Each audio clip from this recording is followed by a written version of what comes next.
Hello everyone. The topic for today's lecture is functions as objects. Let me get started by doing a quick recap of the concept of objects and references that we have covered so far. Recall that every data value in Python is considered as an object that includes primitive types of int, float, string, and Boolean values. Objects reside in heap memory space. There are two ways for us to store references to object instances. The first way would be within variables.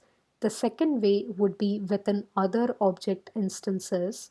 Recall that variables along with frames reside in stack memory space.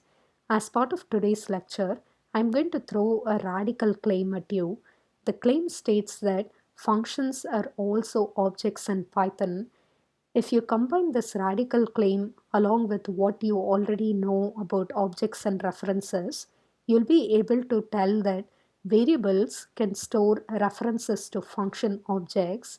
Similarly, list or dictionary object instances can reference functions. Recall that we can pass object references as arguments to other functions. Similarly, we can pass function references as arguments to other functions. We'll be able to pass a list of function references to other functions as well. Within the other function, we can extract the list items and invoke the functions with the corresponding function references. Let's learn the concept of functions as objects using an example. Please pause the lecture video here and go through this code snippet.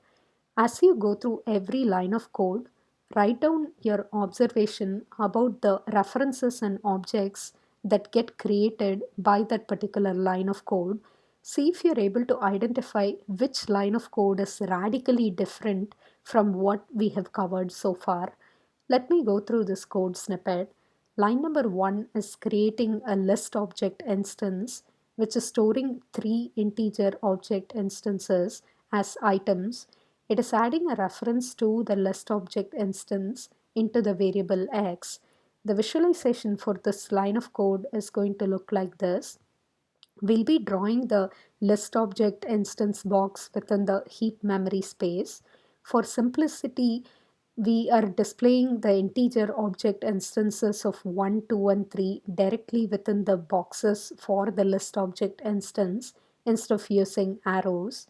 Then we are going to draw the x variable box within the stack space. We'll be including an arrow from the x variable box to the list object instance to indicate that x is storing the reference to that particular list object instance.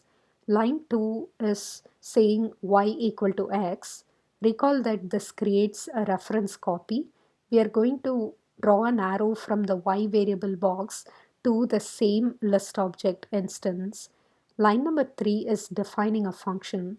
Whenever we define a function in Python that creates a function object instance as part of the heap memory space, then we are going to create a variable box in the stack memory space which has the same name as the function name.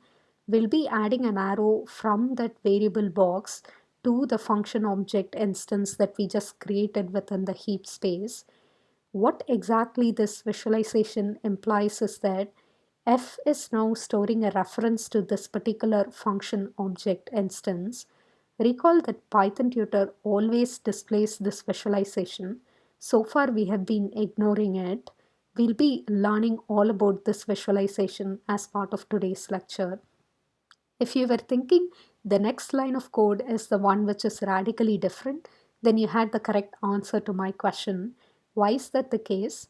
Observe that we are specifying the function name f, but we don't have any parenthesis after the function name. So far, we have always been using function names along with parentheses, either as part of the function definition line or as part of the function invocation line.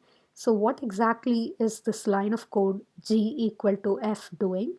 It is creating a reference copy to the function object instance that is being referenced by f. So that's going to create a g variable box within the stack space and include an arrow from the g variable box to the existing function object instance within the heap space.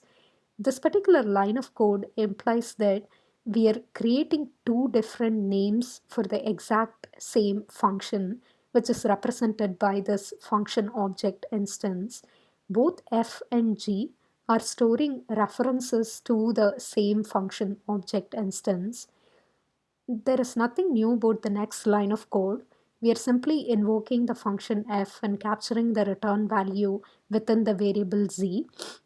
Recall that this will create a new frame for the function call f, and within that function call f frame you're going to create an rv variable which will include a reference to the string object instance storing the value high.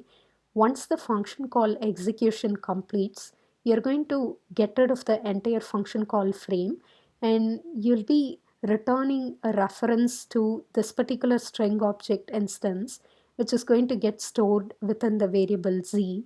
So we are now going to add the z variable within the global frame and draw an arrow from that to the string object instance high.